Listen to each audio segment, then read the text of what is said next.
에우스의 이야기가 나타나 있습니다. 원래 오후 예배 때가 많이 졸리죠. 졸릴 때 신호가 오늘 본문은 하고 시작되면은 보통 이제 졸음이 시작되고 언제 끝나냐면은 이제 말씀을 맺겠습니다 하면 이제 눈이 번쩍 뜨이죠. 처음부터 바로 시작해가지고 또 당황하실 수도 있을 것 같아요. 오늘 본문은 바로 나올 때가 없는데 바로 잠재우시나 생각하실 텐데 여러분들 그냥 잠자실 분들은 앞에 좀 주무시는 게 나을 것 같아요. 왜냐하면 저기 뒤에 결말 쪽에 좋은 게 있으니까 먼저 제가 오늘 본문은 이렇게 먼저 시작한 겁니다. 이렇게 되면 바로 우리가 막 반사적으로 반응이 나와요. 전혀 내가 안 졸려고 그랬는데도 희한하게 오늘 본문은 이러면은 눈이 이렇게 감길 때가 있는데 목사님 일부러 재운다 생각하시고 주무셔도 아무 상관없습니다. 우선은 제가 쭉 진행하겠습니다. 오늘 본문은 사사 에우스의 이야기죠. 에우스이 어떤 사람이냐 15절 보면은 15절 우리 한번 읽어볼까요? 15절 같이 소리 내서 읽겠습니다. 시작. 이스라엘 자손이 여호와께 부르짖음에 여호와께서 그들을 위하여 한 구원자를 세우셨으니 그는 곧 베냐민 사람 게라의 아들 왼손잡이 에우시라. 이스라엘 자손이 그를 통하여 모압 왕 에글론에게 공물을 바칠 때에 이 에훗에 대해서 설명할 때에 왼손잡이 에훗 이렇게 말씀을 하고 있습니다. 이 왼손잡이란 말은 오른손에 장애가 있어서 오른손을 쓰지 못하는, 그래서 왼손만 쓸 수 있는 사람, 그런 뜻이죠. 여러분들 만약에 팔에 깁스를 해서 우리가 한 달 정도 불편한 경험을 하게 된다면 특히 오른팔을 쓰지 못하면 정말 많이 어려울 겁니다. 요즘은 명절 때 깁스 그 제품이 인터넷으로 많이 팔린다 그래요. 그래서 명절 시작할 때에 그걸 사서 탁 착용하고 어머니 죄송해요. 제가 실수로 그만 이렇게 사진 찍어 보내면은 아가야 어떡하니 이번에는 시려무나 이런 말이 이제 딱 오고 가고 그래서 그 깁스 제품이 인터넷에서 팔린다는 말이 있습니다. 여러분 우리가 오른손을 쓰지 못하면은 한 1시간만 못 써도 많이 불편할 것 같아요. 그런데 이 사람은 평생토록 지금 오른손을 쓰지 못하고 있었습니다. 그냥 자기만 불편한 게 아니고 보는 사람들도 똑같은 불편함을 느껴요. 그 시선들 아십니까? 뭐 팔이 없는 사람이 지나가면은 왠지 그냥 고개를 돌리면 안 되는데 고개가 따라가는 사람들도 있어요. 어디다 가다가 저렇게 팔을 다쳤을까? 왜 팔이 없을까? 어느 부분까지 없는가? 막 궁금해하시고 일수가 제가 어릴 때만 해도 그 팔이 없는 사람, 손이 없는 사람 그런 사람도 좀 있었어요. 강가에서 뭔가 이상한 걸 발견하면은 그걸 갖다가 그냥 그대로 놔둬야 되는데 꼭 돌로 두들겨 보는 사람들이 있었거든요. 두들겨 보다가 어떻게 됩니까? 그게 그 불발탄 그런 것들이 펑 터져가지고 팔도 날아가고 다리도 날아가고 손도 날아가고 이제 그런 경우가 있죠. 잘 모르니까 저도 어릴 땐 잘 모르니까 팔이 없는 친구한테 계속 물어보는 거예요. 어떻게 하다가 팔이 없어졌니? 근데 저만 묻겠습니까? 많이 묻겠죠. 그 애는 그래도 친절하게 이야기를 잘 해주더라고요.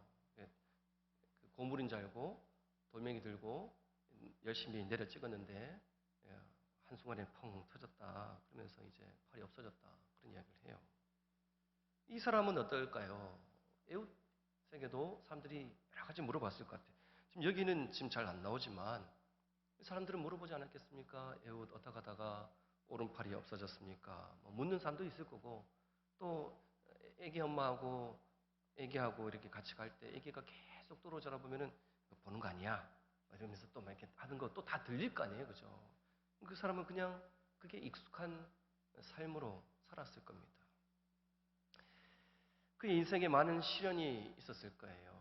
오른팔을 쓰지 못하기 때문에 그는 여러 가지 좌절을 겪고 인생의 고통을 겪었을 것입니다. 그런데 그 사람이 지금 누구라고 소개하냐면은 구원자, 이스라엘 백성들의 구원자라고 하나님께서 소개하고 계세요. 어떻게 해서 이렇게 약점 많은 에훗이 구원자가, 이스라엘의 구원자가 될 수가 있었을까? 우리가 그것을 한번 살펴보겠습니다. 그의 약점이 어떻게 해서 강점으로 바뀌었을까? 어떻게 해서 그가 약점투성이의 인생이었는데 이렇게 하나님께서 이스라엘 백성들을 구원하는 위대한 구원자로 사사로 세워주셨을까? 그 약점을 강점으로 바꾸는 세 가지 방법. 첫 번째가 내게 주어진 작은 힘을 탓하지 말고 하나님을 신뢰하라. 이것이 첫 번째 방법입니다. 지금 에웃은 오른손을 쓰지 못하니까 오늘 본문을 보면은 칼을 왼쪽에 차지 않아요. 우리는 오른손 쓰면은 왼쪽에 차죠. 왼쪽에 차고 이렇게 칼을 꺼냅니다. 근데 그는 칼을 오른쪽에 지금 차고 모압 왕을 만났어요. 이 모압 왕이 이스라엘 백성들을 지금 압제하고 있죠. 근데 칼을 어떻게 만들었냐면은 한 규빗 되는 만큼, 한 규빗이면 여기 팔꿈치에서 손끝까지 이 정도 거리입니다. 허벅지에 숨기기에 딱 좋은 크기예요. 이렇게 칼을 일부러 만들었겠죠. 그렇게 만들어서 그의 오른쪽 16절 보니까 에옷이 길이가 한 규빗 되는 좌우의 날선 칼을 만들어 그의 오른쪽 허벅지 옷 속에 차고 옷 밖에 차면은 칼이 다 보이고 어디 칼 들고 지금 왕을 만나느냐 말이 나올 거니까 옷 속에 싹 숨겼습니다. 그러고 나서 모압 왕을 만나요. 에글론을 만나서 그를 어떻게 합니까? 그 칼로 이제 모압 왕을 죽이게 되죠. 에웃은 자기 손에 이제 불편함이 있지만 그가 그 인생을 오늘 본문을 볼 때 비관하였더라, 자기 인생을 한탄하였더라 이런 대목은 하나도 소개되지 않습니다. 오히려 그의 장애를 활용해서 이 경계를 느슨하게 만들고 사람들은 오른팔을 쓰지 못하니까 당연히 왼손 가지고 뭘 하겠나, 한 손 가지고 뭘 하겠나 하고 경계를 늦추었겠죠. 뭐 몸수색도 안 했을 경우가 높습니다. 이 칼이 들통나지 않은 거 보면은 몸수색을 했으면 이렇게 만져보면은 벌써 여기에 딱딱한 뭐 날카로운 뭐 뭔가 느껴지면은 잡아냈겠죠. 그냥 모아방을 만나게 해준 것 같아요. 장애인이니까 뭘 할까 생각하고 그냥 보내준 것 같아요. 그 경계가 느슨한 틈을 잘 타서 그는 이스라엘 백성들의 원수 모아방 에글론을 칼로 찔러서 죽입니다. 그의 오른손에 있는 장애를 비관하지 않고 하나님을 원망하지 않아요. 에베소서 2장 10절 보면은 우리는 그가 만드신 바라 그리스도 예수 안에서 선한 일을 위하여 지으심을 받은 자니 하나님께서 우리를 만드셨다. 성경에 기록되어 있죠. 왜 만드셨는가? 무엇을 위해서 하셨는가? 그리스도 예수 안에서 선한 일을 위하여 우리를 지으셨다. 그렇게 성경에서 말씀하고 있습니다. 이 지금 에훗도 하나님께서 선한 일을 위해서 그를 만드신 거예요. 어떻게 하다가 그가 장애가 있었을까? 왜 장애를 겪게 되었을까? 그건 우리는 알지 못합니다. 성경에 보면은 날 때부터 시각장애인인 그 사람들이 물어보죠. 제자들도 물어보고 누구의 죄입니까? 본인의 죄입니까? 그 부모의 죄입니까? 그렇게 물어볼 때에 예수님께서 하신 말씀이 있습니다.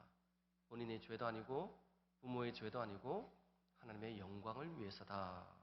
지금 이 에훗도 그가 약점이 있다고 모두가 말을 하지만 그는 그것을 약점으로 여기지 않고 오히려 자신의 강점으로 만들었어요. 그것을 어디서 알 수 있냐면 28절 보면은 에훗이 이렇게 이야기합니다. 나를 따르라. 여호와께서 너희 원수들인 모압을 너희의 손에 넘겨 주셨느니라. 본인이 이 모든 일들을 기획을 하고 또 작전을 짜고 모압 왕에게 들어갔지만 그 칼도 본인이 다 준비한 거겠죠. 숨기고 이런 것들도 본인이 다 계획한 것 아닙니까? 그런데 내가 너희를 구원하겠다 이런 말은 여기에 나타나 있잖아요. 여호와께서 너희의 원수들인 모압을 너희 손에 넘겨주셨느니라.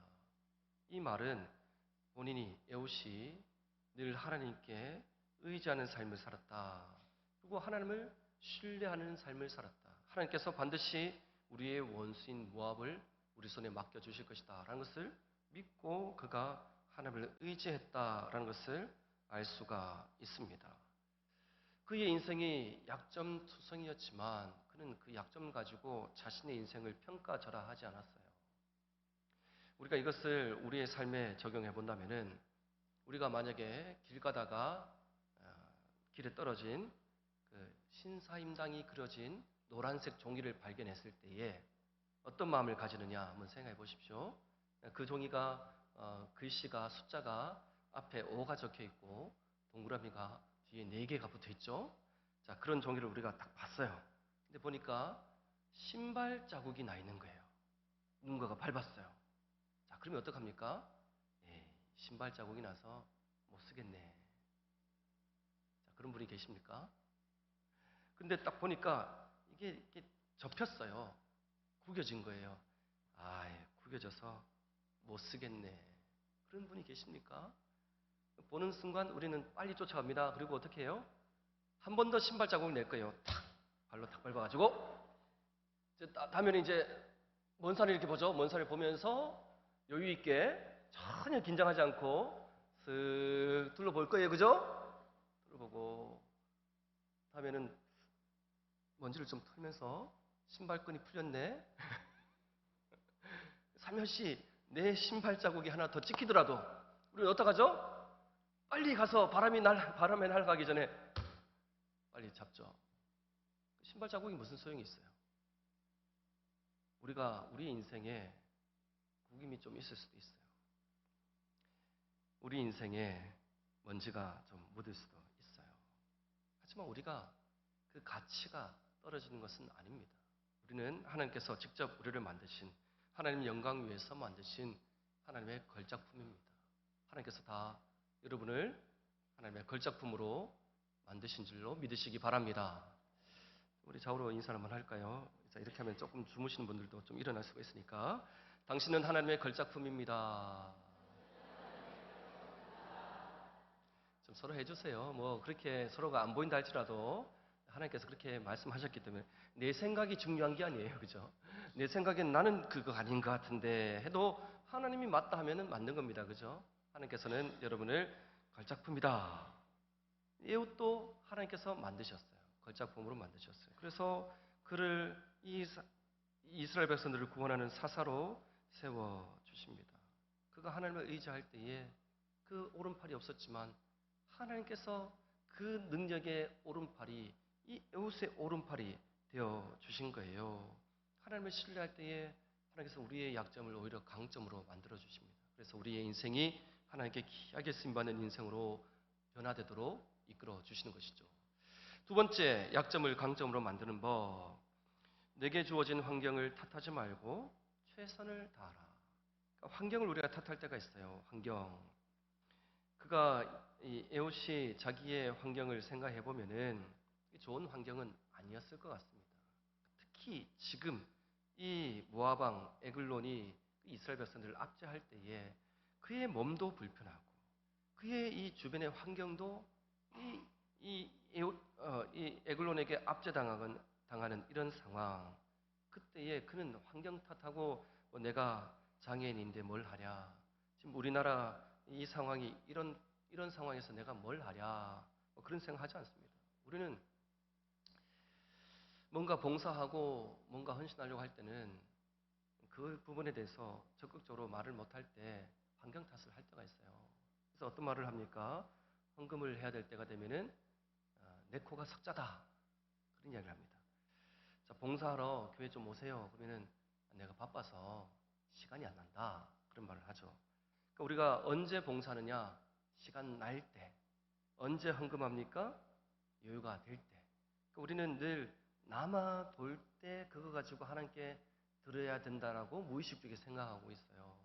내 형편이 좀 펼 때, 내 형편 좀 나아지면은 내가 지금 이거 드려봤자 뭐 아무것도 표시도 안 나고 내가 좀 넉넉할 때 뭔가 한번 하나님께 크게 써야지 하나님도 좋아하시고 사람들한테도 좀 내가 한턱 냈다 이런 것들을 표시낼 수 있지 뭐 찔끔찔끔 해가지고 뭘 내가 드러낼 수 있느냐 이 상황에 이 여건에 우리가 그렇게 생각한다면은 하나님께 쓰임 받을 데가 없어요. 우리에게는 그 돈이 늘 부족합니다. 여러분 돈 남는 사람 혹시 계십니까? 오늘 여기에 모이신 분들 중에 나는 집에 돈이 좀 많이 남습니다. 난 시간도 좀 많이 남습니다. 그런 분들 계세요. 네, 그런 분들 계시면 저한테 좀 주고 가시면 좋겠습니다. 돈 남는 사람 없잖아요. 돈은 늘 부족해요. 써도 부족해요.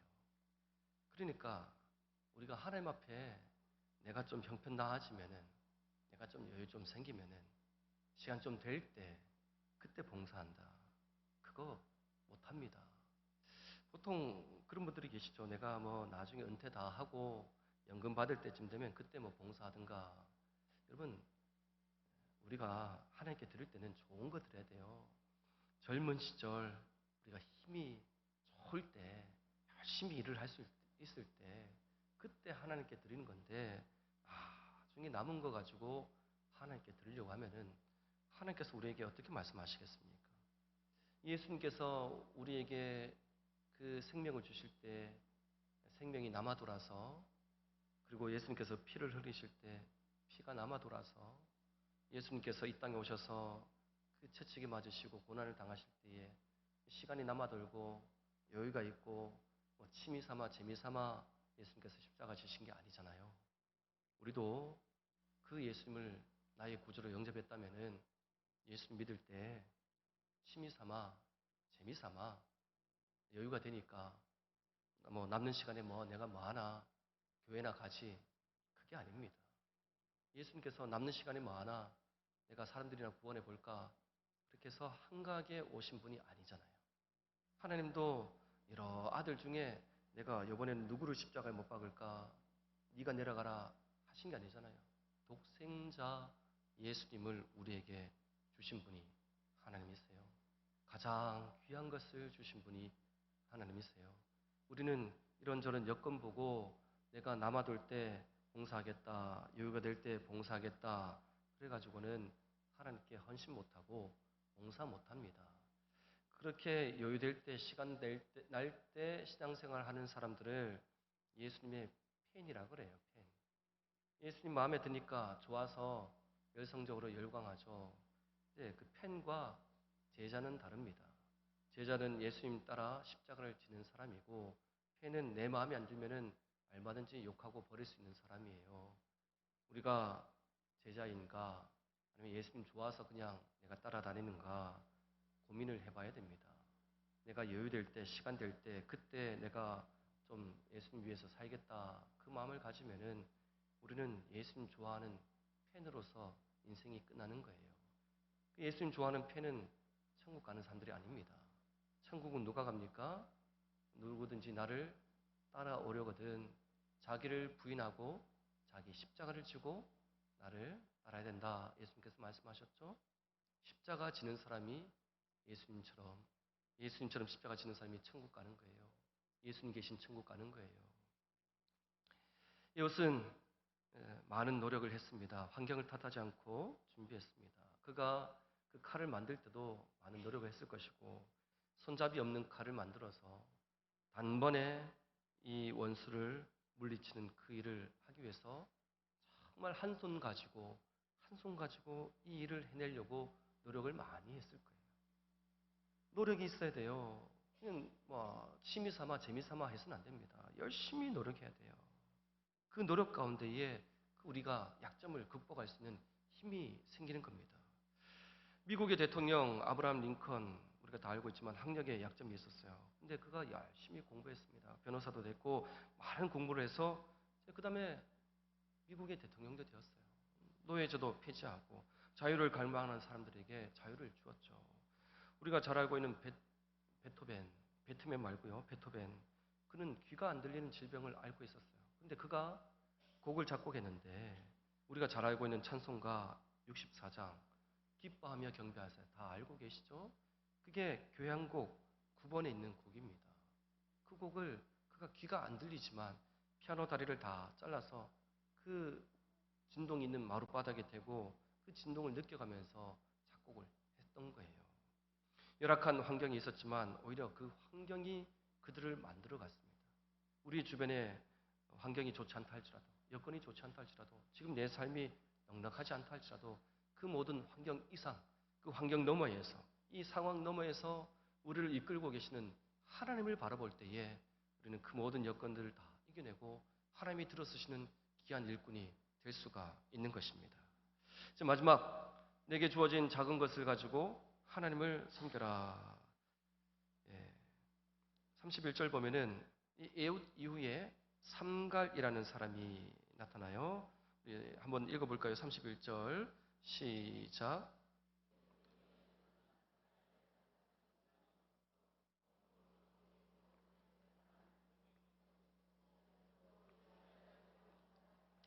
이 삼갈에 대해서는 한 절만 나타나 있습니다. 근데 이 사람도 어, 사사죠. 이제 아나스의 아들 삼갈, 아나스라는 말은 이방 족속들이 쓰는 이름이에요. 그러니까 삼갈은 이방 족속의 자손이다. 이방 족속의 자손이다. 그런데 그가 이스라엘 백성들을 하나님을 믿고 이스라엘 백성들을 속에서 같이 함께 살면서 이스라엘 백성들을 구원하는 사사로 쓰임받게 된 거예요. 그 출신이 이방 족속입니다. 하지만 그가 하나님께서 들어주시는 귀한 사사가 되었습니다. 그가 블레셋 족속을 물리칠 때 그의 손에 잡고 있는 것이 무엇입니까? 칼도 아니고 활도 아니고 소모는 막대기가 그의 손에 잡혀 있었어요. 소모는 막대기. 이것은 무기가 아니라 농기구잖아요. 이거 가지고 600명을 물리쳤다. 하나님께서 삼가를 부르실 때에 그가 그랬을 수도 있어요. 하나님, 내가 지금 가지고 있는 게 이거밖에 없는데 이거 가지고 제가 뭘 하겠습니까? 근데 하나님께서는 그거면 충분하다 그러셨을 겁니다. 왜냐? 그거 소모는 막대기로 그들을 물리치는 것이 아니라 하나님의 능력으로 그들을 다 물리치게 하실 것이니까 이 손에 있는 거 그거 나에게 바치면 된다. 하나님께 드려라. 그렇게 말씀하셨을 거예요. 하나님께 그것을 바치고 하나님께서 쓰실 때에 블레셋 사람 600명을 다 물리치고 이스라엘 백성들을 구원하였다. 그렇게 말씀하고 있죠. 하나님 손에 들림 받는 것이 정말 중요한 겁니다. 내 인생을 비록 내 인생이 약점투성이의 인생이라 할지라도 내 삶을 주님께 드린다면은 나의 삶을 통해서 하나님께서 큰 일을 이루시는 거예요. 모세의 지팡이 양치는 지팡이 아닙니까? 그 양치는 지팡이가 하나님 손에 들렸을 때에 홍해 바다를 가르는 지팡이가 되었습니다. 삼손의 낙이 턱뼈, 그 낙이 턱뼈예요. 근데 그게 하나님 손에 붙잡혔을 때에 1000명의 블레셋 사람들을 물리치는 귀한 도구가 되었습니다. 다윗의 돌멩이, 그 작은 돌멩이들, 그게 거인 골리앗을 무찌르는 그런 귀한 무기가 되었죠. 어린아이가 드렸던 오병이어 작은 도시라 그것이 주님 손에 바쳐졌을 때에 5,000명이 먹고도 남는 그런 귀한 하나님의 역사가 나타났습니다. 그러니까 다른 것 살펴볼 필요가 없어요. 지금 나에게 있는 거 이것을 주님께 드리면 되는 겁니다. 지금 나의 이 시간, 지금의 나의 노력, 지금의 나의 그 마음 그것을 주님께 드릴 때 그것을 통해서 하나님께서 놀라운 역사를 이루신다라는 것을 우리가 기억을 해야 됩니다. 심리학자 말츠라는 사람이 95%의 사람들이 약점 때문에 괴로워한다. 그렇게 논문을 썼어요. 그들이 다 약점 때문에 열등감에 빠져 있다는 겁니다. 근데 성공한 사람들 보니까 약점이 없는 사람들이 아니라 다 약점이 있었는데 그 약점을 다 극복했다라는 겁니다. 우리가 어릴 때 여러분들 추억을 생각해 보면은 시냇가 평소에는 그냥 뭐 무릎까지밖에 안 오는 시냇가를 할지라도 비가 많이 오면 어떻게 됩니까? 비가 많이 오면은 그 시냇가를 건널 때에 뭐 허리까지만 올라와도 벌써 밀려서 내려갈 만큼 그 물살의 힘이 세죠. 그래도 우리가 길을 건너가야 된다면은 그냥 건너면 안 됩니다. 뭘 가지고 건너느냐 하면은 큰 돌덩이를 하나 들고 건너요. 그 돌의 무게 때문에 우리가 그 물살의 힘을 이겨낼 수가 있는 것이죠. 그 무거운 돌덩이, 사람마다 다 인생을 살아갈 때에 저마다의 인생의 무거운 그런 돌덩어리 같은 그런 짐이 다 가슴에 있습니다. 하지만 우리가 하나님의 능력을 의지하면은 인생의 그 무거운 짐처럼 느껴졌던 돌덩어리도 오히려 우리의 삶을 든든하게 지켜주는 버팀돌이 될 수가 있는 거예요. 저희 인생에도 그러한 큰 돌덩어리가 있었어요. 저는 이제 태어날 때 시력이 안 좋게 태어났어요. 약시라서 아무리 안경을 쓰고 도수를 높여도 눈이 잘 보이지가 않는 겁니다. 시력을 측정을 하니까 0.2 정도가 나와요. 0.2가 어떤 시력이냐면은 사람을 알아보는 것이 한 1m 정도 됐을 때 알아봅니다. 서로가 이렇게 걸어가다가 사람을 보게 되면은 1m 거리면은 걷는 속도로 비유하면은 이제 인사를 하려면 스쳐 지나갈 때입니다. 인면 앞에 사람을 만나고 알아차리고 인사를 하려고 하면은 벌써 지나갔어요.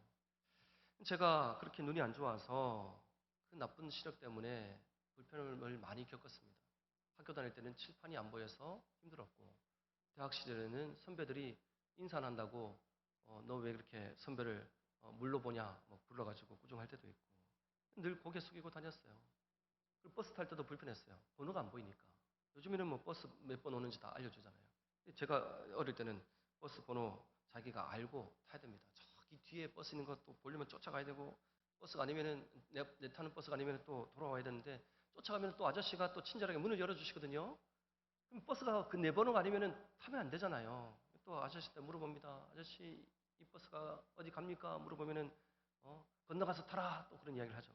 그러면 죄송합니다 하고 또 오고, 그렇게 삶을 살 때 불편함이 있었지만 뭐 그 불편함은 괜찮아요. 그런데 제가 목회할 때도 눈이 많이 안 좋아서 어려움이 많이 있었어요. 성도님들이 인사하면은 제가 인사하는 것을 잘 못 알아봤었어요. 그러니까 늘 교만한 목사 그런 이야기를 들었습니다. 근데 제가 상황 설명을 해도 사람들은 잘 이해를 못해요. 뭐 눈이 얼마나 나쁘길래 뭐 그런 이야기를 하죠. 그래서 제가 눈이 나빠서 운전면허가 없으니까 교구 사역을 못했습니다. 늘 제가 맡아서 하는 사역이라고는 앉아서 할 수 있는 사역, 그리고 운전 안 해도 되는 사역, 그런 사역들을 했었어요. 그래서 뭐 실버 대학을 맡거나, 그다음에 교육부서를 맡거나, 그리고 평일에는 뭐 방송실에서 그 사역하면서 예배 모든 예배를 방송 진행을 하든가, 뭐 그런 부분들을 이제 제가 감당을 하고 있었죠. 그 마음속에 늘 어떤 부분이 갈급하냐면은 목양에 대한 부분이 갈급한 겁니다. 제 친구가 목회를 할 때 담임 목사가 되어서 그 세례식을 했는데 그 사진이 이제 그 교회 홈페이지에 올라왔어요. 보니까 연세 드신 할머니가 뭐 비녀까지 꽂으신 그냥 아주 연세가 많으신 할머니예요. 머리를 이렇게 비녀를 꽂고 그 사례를 받으신 거예요. 이제 늦게 예수님을 만났는데 사진 찍을 때 이 제 친구 그 목사 팔짱을 탁 끼고 예수님이 왜 어린 양 이렇게 안고 있는 그런 성화 있잖아요. 그것처럼 그 친구한테 이렇게 안겨서 찍은 거예요, 사진을. 좋다고, 목사님 좋다고. 너무나 부러운 거예요. 나도 목양하고 싶은데. 나는 눈이 안 보여서 목양을 할 수 없다. 얼마나 제가 답답했겠어요. 그래서 기도했죠. 하나님, 저도 눈뜨게 해주세요. 눈뜨게 해주세요. 그렇게 기도하니까 하나님께서 기도 응답을 해주셔서 눈을 밝게 해주신 게 아니라 더 나빠지는 거예요, 눈이. 얼마나 눈이 나빠지는지 병원에 가니까 의사가 점자를 배우시죠. 그런 이야기를 한 거예요. 점자를 배우시죠. 방법이 없습니다. 마지막 방법으로 그래도 수술 한번 해봅시다. 수술을 했어요. 실명을 막기 위한 수술입니다. 수술을 하고 이제 회복을 했는데 신기하게도 제 눈이 좋아진 겁니다. 눈이 좋아져가지고 면허를 땄어요. 면허를 땄는데 일종 면허를 따게 된 거예요. 신기하죠, 그죠? 예, 그래서 제가 교구 사역을 하게 된 겁니다. 그 전까지는 제가 교구 사역을 못했었어요. 눈을 좋아지게 해주셔서 하나님께서 시력을 밝게 해주셔서 그렇게 이제 면허를 따게 됐어요. 뭐 진작 목사님 수술 좀 하시지. 저도 그렇게 진작 하고 싶었는데 의사한테 이야기를 했어요. 아이고 제 눈이 이렇게 좋아질 줄 알았으면 진작 할 걸 그랬다. 그러면서 의사 쌤한테 정말 시력이 좋으시네요. 논문 한번 쓰시죠. 그러니까 의사가 하는 말이 제가 한 게 아닙니다. 그래요. 제가 한 게 아닙니다. 제 이름이 요한이니까 천주교 신자인 줄 오해를 많이 하세요. 뭐 저기 믿으시는 신이 하셨겠죠. 제가 한 거 아닙니다. 저는 시력이 더 이상 나빠지지 않도록 실명을 막도록 수술한 것 뿐이에요. 그렇게 이야기를 하더라고요. 논문을 쓰려면은 이렇게 수술을 했을 경우에 모든 사람들이 다 같은 결과를 가져와야 되지만 환자의 경우는 좀 다른 것 같습니다. 그렇게 이야기를 하더라고요. 그래서 제가 교구 사역을 하게 되니까 이제 마음의 소원을 이루었죠. 목양을 하니까. 그전에는 눈이 나빠서 다른 사역을 많이 했죠. 실버대학, 아까 말씀드린 것처럼 실버대학, 뭐 상담실, 뭐 대안학교 강사, 뭐 교육부서 그 하다가 이제 교구 사역도 하니까 다른 사람들하고 비교해 보니까요. 다른 사람들은 대부분 교육부서 하다가 교구 사역하고 다 끝나요. 그런데 저는 눈이 나빴기 때문에 다른 사역을 많이 해본 경험이 있는 거죠. 그리고 교구 사역도 하고. 그러니까 지금 목회할 때 많이 도움이 되는 거예요. 그래서 지금 제가 담임 목회 지금 하고 있습니다. 뭐 담임 목사로 소개받고 왔으니까 다 아시겠죠, 그렇죠? 그래서 이제 이렇게 하나님께서 기적적으로 눈을 좋게 해주시니까 앞으로 뭐 일이 막 형통하게 다 막 열리고 그렇게 너무 막 잘 풀리고 그렇게 되는가? 여러분들 다 똑같이 겪으셨지만 코로나 오는 코로나 여러분 그 코로나라고 들어보셨습니까? 예? 코로나 잘 모르시죠? 다 지나갔잖아요. 야, 그 코로나 시기 뭐 아주 힘들었어요. 제가 교회를 와보니까 구미서영교회 와보니까 그 원로 목사님이 30년 넘게 목회를 하셨는데 성도님들이 원로 목사님 사택을 교회에서 아주 멀리 잡아놓은 겁니다. 그 이유가 뭐겠습니까? 원로 목사님 되시면은 교회 안 왔으면 그런 마음으로 멀리 잡아놓은 거죠. 그리고 원로 목사님 위로금, 퇴직금 다 일시불로 정산해서 드리는 걸로 다 했다는 거예요. 매달마다 안 드리겠다는 건 뭐죠? 그냥 여기서 정리합시다. 그런 거잖아요. 근데 정리를 정말 잘했느냐? 제가 가보니까 빚이 엄청 많아요, 교회에. 교회 빚이 한 18억 정도 돼요. 이게 인동교회는 교회가 크니까 18억이면은 뭐 한 주 정도 헌금이잖아요, 그죠? 예, 그죠? 그래서 뭐 빚이 이렇게 많아. 발음하기 좀 안 좋지만 하여튼 빚이 그 정도 있었어요. 그런데 1억 5천을 못 드린 겁니다, 원로 목사님께. 뭐 교회가 좀 이따가 갚겠습니다 하고 이제 그렇게 이야기를 하고 끝났겠죠. 근데 코로나가 생기고 나서 성도들이 나오지 않고 헌금도 줄고 은행 이자도 또 올라갔어요. 그 은행 이자가 한 1,000만 원 정도 이렇게 한 달에 나오는 겁니다. 보통 여러분들이 뭐 월급을 1,000만 원 이상 받으시니까 그 정도야 뭐 이렇게 생각하시겠지만 그죠? 예. 원로 목사님 위로금을 뭐 이렇게 드리기는커녕 은행 이자 내는 것도 쉽지 않은 거예요. 그래서 참 시간만 지나가고 원로 목사님께 드리지도 못하고 교회가 어렵고 그래서 기도하다가 제 장로님들께 이야기를 했어요. 어차피 우리가 뭐 매달 갚아가든 한꺼번에 갚아가든 갚아가는 걸로 한다면은 그냥 원로 목사님 우리가 모시는 걸로 하고 노예 법대로 제가 받는 이 사례비의 절반에 대한 금액을 교회에서 평생도록 지급하는 걸로 해도 아무 문제 없을 것 같다. 원로 갚아가는 것도 똑같다. 원로 100만 원씩 뭐 이렇게 뭐 갚는 거 뭐 그래서 언제 다 갚냐. 차라리 우리가 원로 목사님 평생에 그냥 모시는 걸로 합시다. 제안을 하니까 장로님들이 뭐 그렇게 하시죠. 그래서 공동회의 통과하고 만장일치로 다 통과가 됐어요. 그래서 원로 목사님 모시고 이제 교회에 계속 출석도 하시고 매달 첫째 주일날 설교도 하시고 그래서 교회가 이제 평안하고 이제 조용하고 교회가 부흥되고 그랬더라 하면 참 좋잖아요.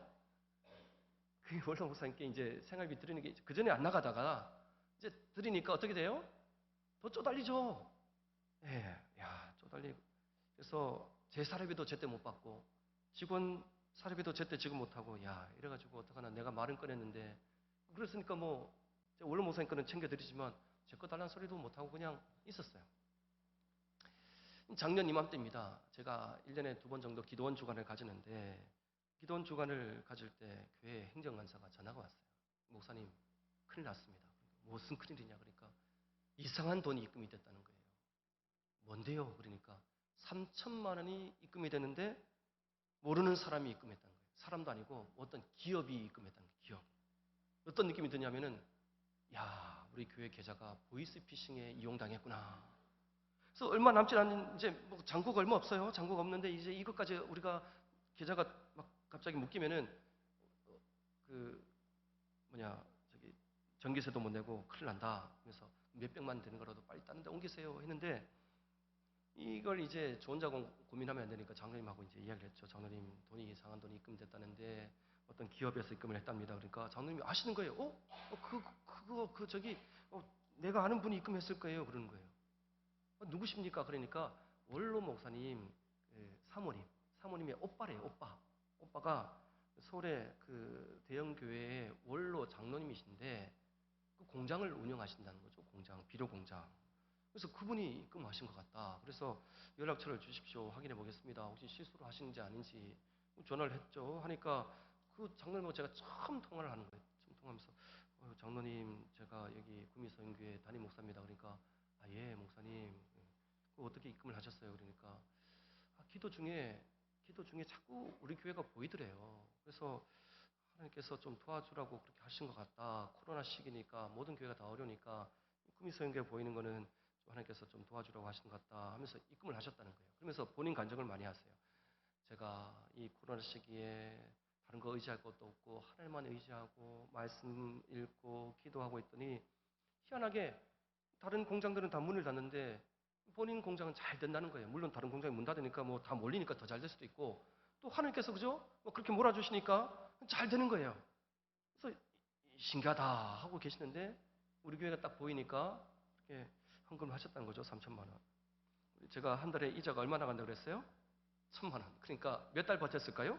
석 달 딱 버텼어요. 석 달. 6월 달에 입금되고 6월, 7월, 8월 이제 9월 달에는 이제 큰일 났다 하고 있는데 9월 달에 갑자기 또 통장에 우리 간사님이 목사님 이상해요. 이번엔 6천만 원이 입금이 됐어요. 그런 거예요. 누구예요? 그러니까 또 그분이 입금했대요. 이야 신기하다. 우리 돈 떨어진 거 어떻게 하시고 누군가가 이야기했나 하고 이제 또 전화를 했죠. 장로님 우리 상황을 어떻게 이렇게 잘 아십니까? 그러니까 뭐 들은 바는 없대요. 들은 바는 없는데 또 기도하는 중에 교회가 보이더라.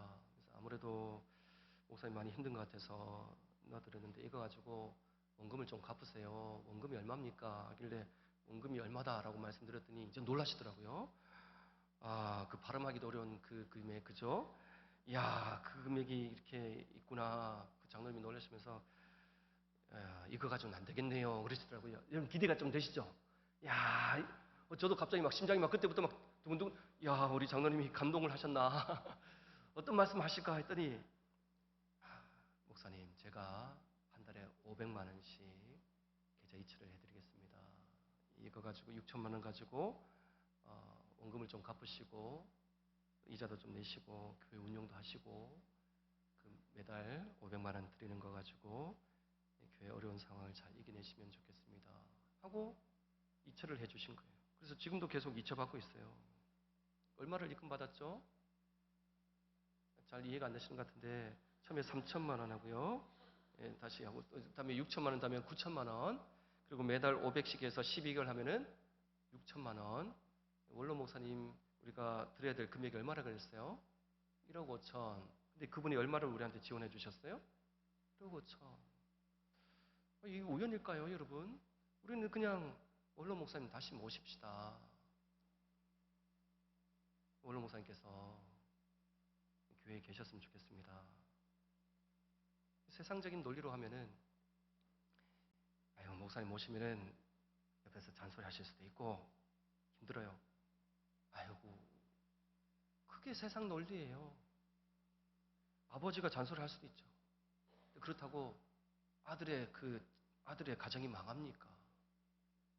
그런데 우리는 담임 목사 위해서 한다고 생각하지만 실제로는 담임 목사를 위해 주는 게 하나도 없는 거예요. 막 그것 때문에 원로 목사님 그 은퇴 자금 때문에 서로 다투고 막 서로 상처만 실컷 내고 제가 가니까 그 상처 봉합하는데 너무 힘든 거예요. 그럴 거 뭐 있어요. 그냥 목사님 잘 모시고 교회에서 공경하고 성경 10계명에서 내 부모를 공경하라. 우리가 목사님 아버지처럼 모시고 잘 섬기면은 뭐 나쁠 거 뭐 있습니까? 또 잘못되면 또 목사님 또 저기 원로 목사님한테 잘하면 복 받는다 하고 이상한 뭐 말씀 전하고 갔다 오해하실까 그런데 제가 원로 목사님께 잘해서 복 받는다 말을 드린 게 아니라 하나님 말씀대로 하려고 했더니 하나님께서 복을 주셨다라는 거예요. 여러분들이 부모님을 잘 공경하면 하나님께서 복 주실 것이고 어르신들 잘 공경하면은 복을 받습니다. 그렇다고 해서 지금 이제 모든 사건이 다 끝나고 종결되고 빚 다 갚고 했느냐? 상황은 여전히 그대로 남아있죠. 하지만 교회 분위기가 바뀌었어요. 새 가족들이 오고 교회가 모이면 기뻐하고 웃음소리가 들리고 그게 교회잖아요. 그게 하나님께서 기뻐하시는 모습이잖아요. 돈은 하나님께서 다 갖고 계시는데 왜 이 돈을 내 거라고 생각하고 우리가 그 끙끙대고 있을까요? 하나님께서 다 주실 텐데. 이웃의 삶을 보면은 그게 장애도 있었고 또 그가 집안도 베냐민 지파, 이스라엘 백성들 지파 중에 가장 보잘것없는 지파였지만 그러나 그가 하나님을 신뢰하고 하나님을 의지하니까 하나님께서 그 인생을 역전시켜 주셨습니다. 우리가 하나님을 의지할 때에 우리에게 있는 약점이 무엇이든지 간에 그 약점이 강점이 되게 하실 것입니다. 하나님만 바라보시고 하나님만 의지하십시오.